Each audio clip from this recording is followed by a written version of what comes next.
Welcome to The Cap, where we are here to speak with college reps and other professionals in the field of college admissions to help answer all your questions and guide you through every step of the process. So if you're serious about college admissions, you've come to the right place. Are you ready? Let's talk about it. And now, here's your host, Dr. John Durante. Welcome to The Cap, the College Admissions Process Podcast. I am your host, John Durante, and I am here to introduce you to college admissions representatives and other professionals in the field of college admissions. Our purpose is to serve you, the students and parents, so that you may gain insight straight from the people who ultimately make the decisions. Regardless of whether you apply to a particular school being highlighted in a given episode, you should listen to all of them, as each guest will give you tremendous insight and advice on every aspect of the college admissions process, prompting you to come up with your own follow-up questions for when you visit campus or meet with a college admissions representative yourself.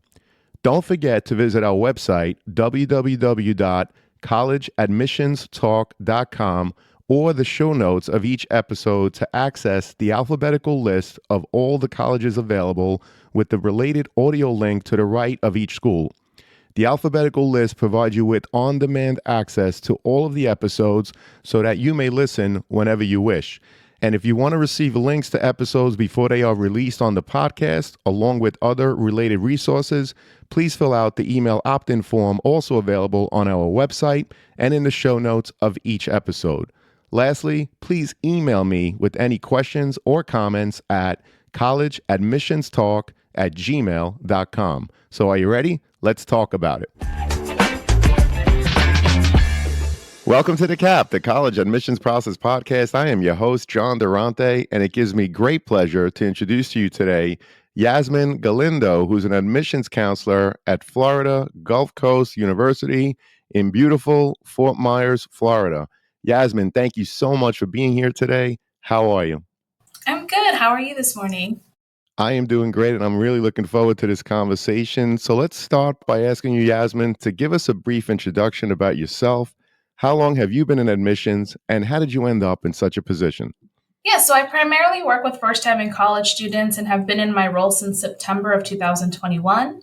I knew I wanted to work in higher education in 2018, and that's kind of when my career began, first managing the front desk at a university to becoming an academic advisor at the same institution.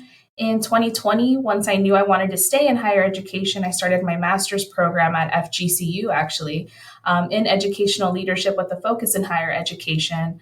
I loved learning at FGCU, and when I saw the position open for an admissions counselor, I decided to apply.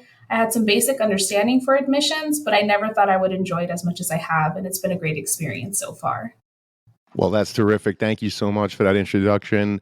And what else can you tell us that you love about Florida Gulf Coast University that makes it so appealing for so many students to want to apply and ultimately attend? Yeah, so there's so many great things about FGCU. First, we're a very student-centered institution. We have smaller class sizes, so it's about 33 students per class and a student-to-faculty ratio of 22-1. So with smaller class sizes, students truly get attention from their professors. We also highly value hands-on experiences from research to internships, allowing students to have experience and network before graduating. Our students really do graduate prepared. Outside of class, we have different ways to get involved too, and we just have such a beautiful campus. We have about 250 different clubs and organizations and 15 Division I sports. Our freshman housing option, SOVI, has a resort-style pool, and students have suite-style options. So they have their own bedroom, and it's really like living in a hotel. And for out-of-state students, who wouldn't want this Florida weather too? For sure. That sounds awesome. And it sounds like you really have something for everyone, both on and off your campus. So, Yasmin, let me ask you, can you give us any insight regarding your overall application process? It would really be appreciated because people always ask about the overall process. So, again, any insight that you could share would be greatly appreciated.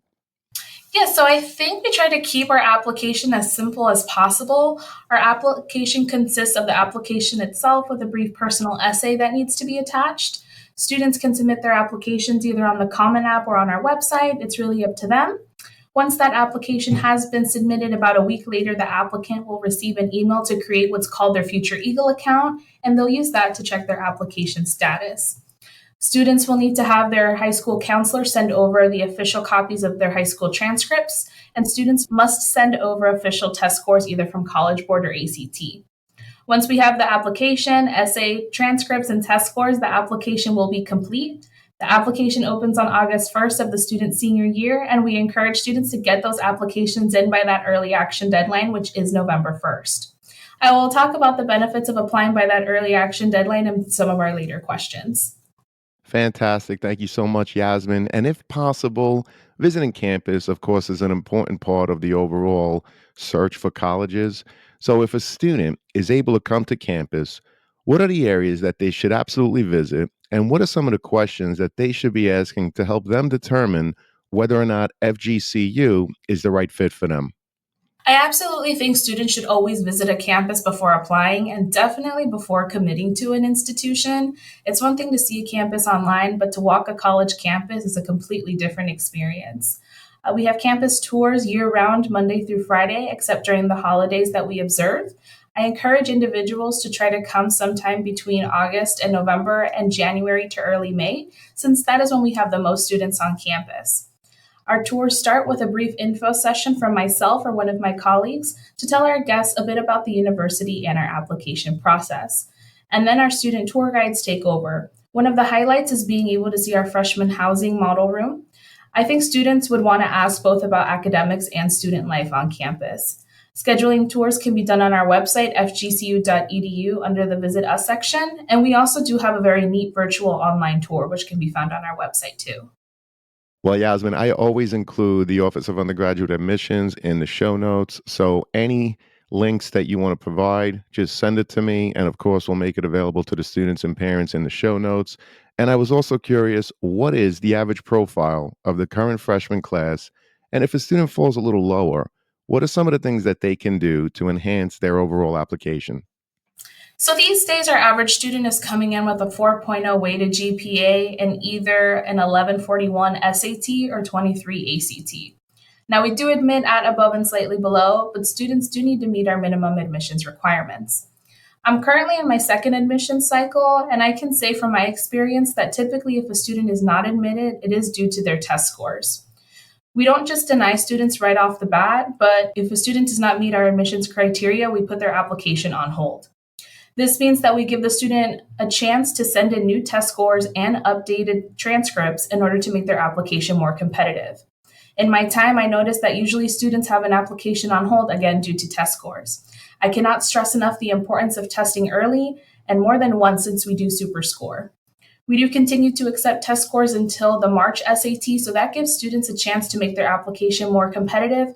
But like I like to tell students, especially sophomores and juniors, start taking their SAT and ACT as soon as spring of junior year. Although we accept through the March SAT, at that point we might be running out of room to accept students. So students try to test early and apply to the university early as well. Well, we appreciate that advice, Yasmin. Thank you so much. And what percentage of your students are from out of state? And does the application process differ for in state and out of state students in terms of your overall process?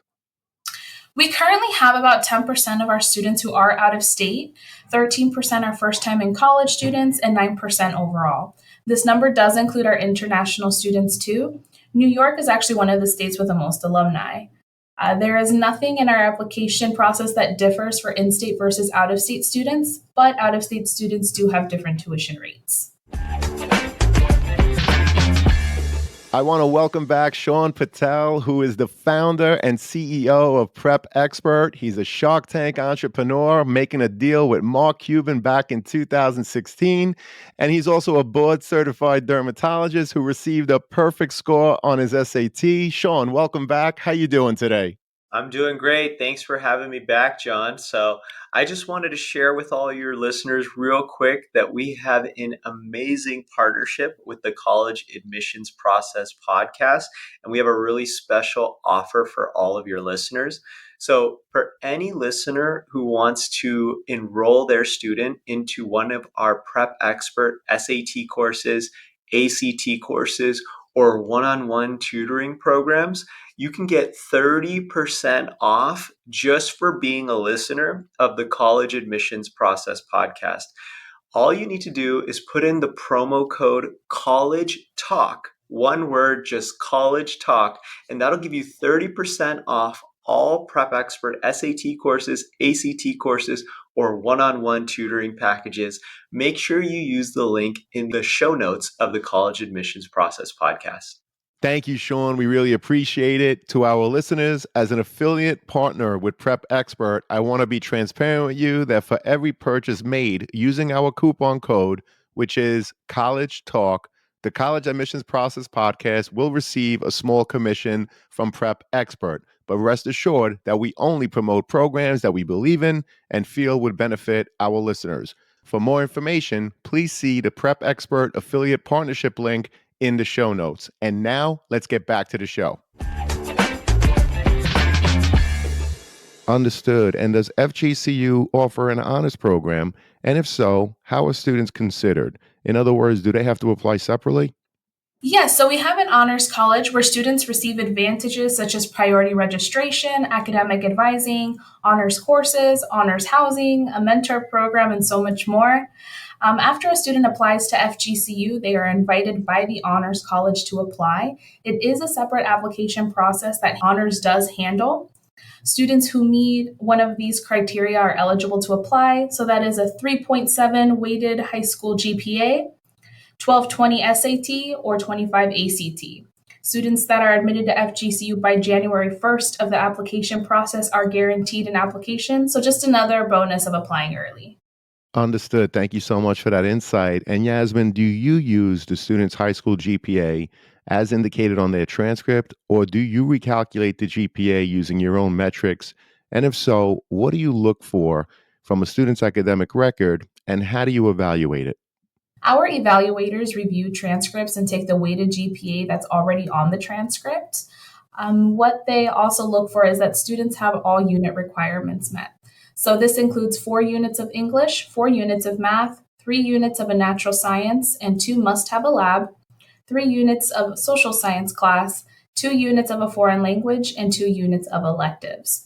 We do also like to see students who challenge themselves by taking more rigorous courses such as honors and AP.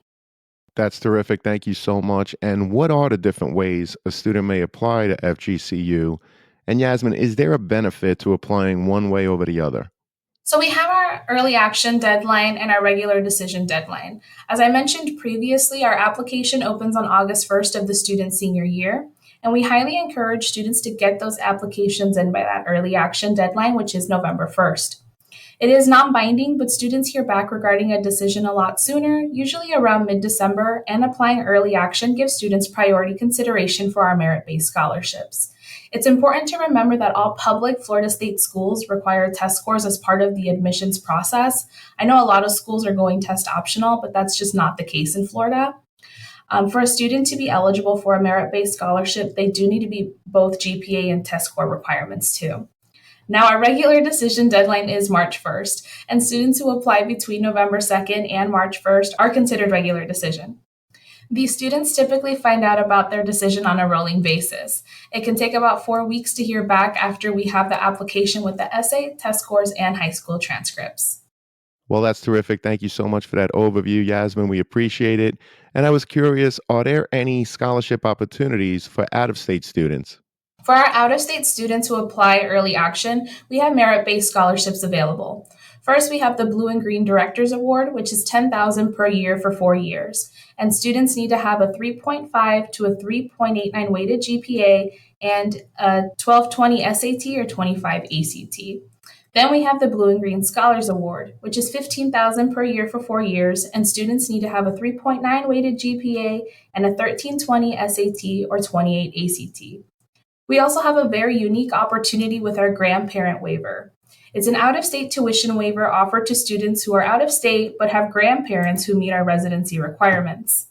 With this waiver, a student would qualify for in-state tuition. Again, they must have a grandparent in Florida who meets residency requirements. Another requirement for the waiver is that students must meet test score requirements, which are a 1340 SAT or 29 ACT. If a student meets these 2 requirements, they may qualify, but please note that we only have a certain amount of waivers given to us by the state each year.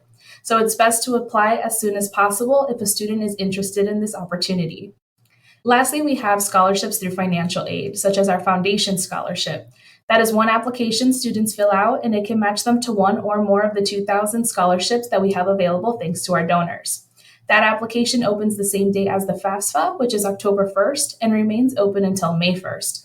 Students may apply for this scholarship opportunity after applying and even before they've been admitted to the university.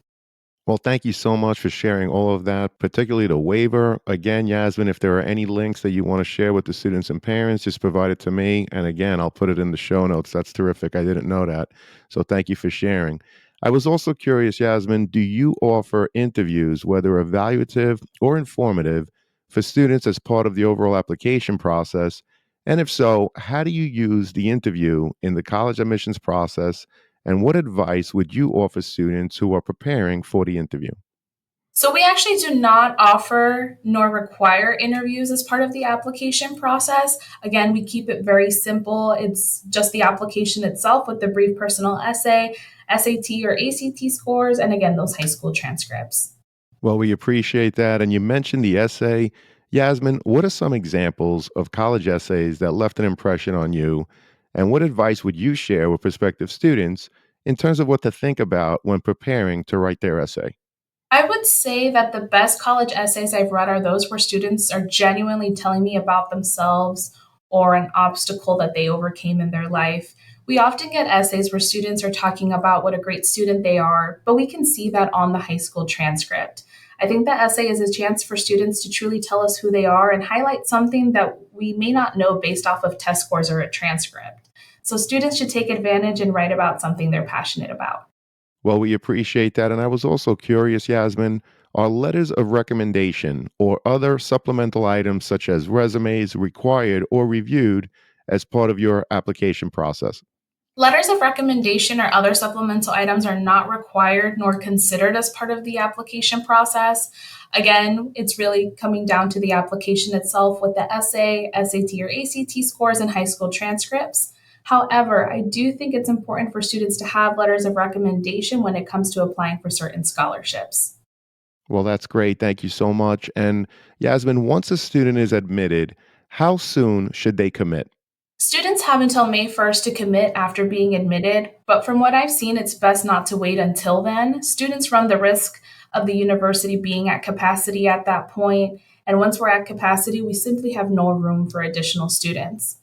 It's not required for freshmen to live on campus, and housing is on a first come, first served basis. So the sooner the student gets their deposit in, the sooner they can get their housing application in as well.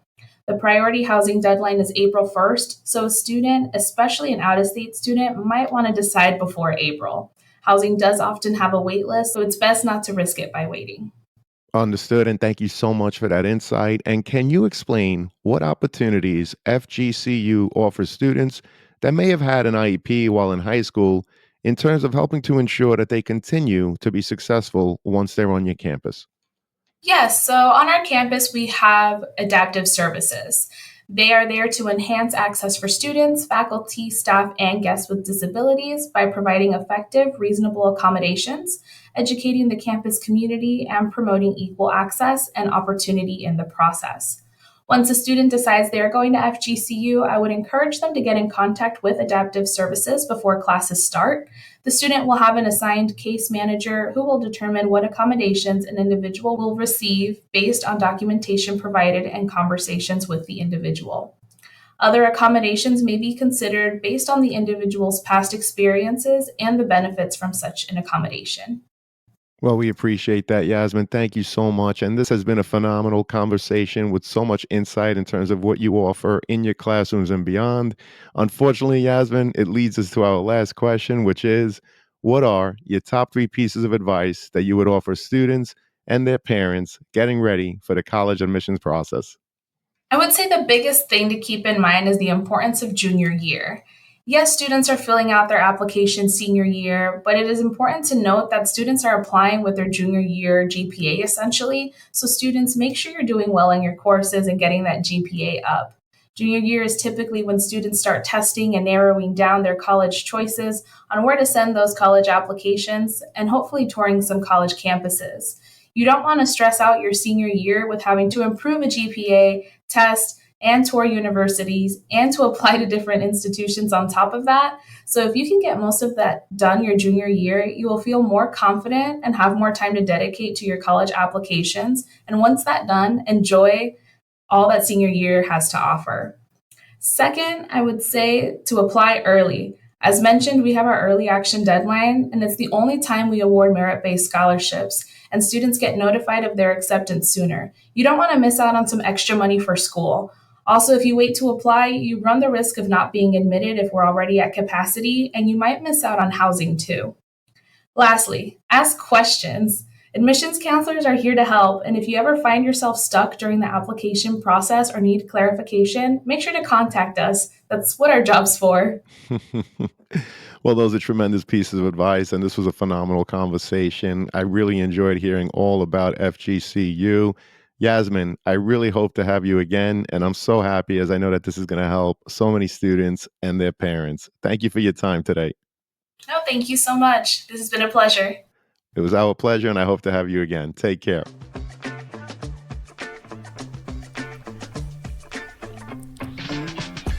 Thank you for joining us on this episode of the CAP, the College Admissions Process Podcast. We hope you enjoyed the show. If you did, please don't forget to tell a friend and follow us on Facebook, Instagram, Twitter, and wherever you listen to your podcasts. I am your host, John Durante, and I look forward to seeing you on the next episode of the CAP.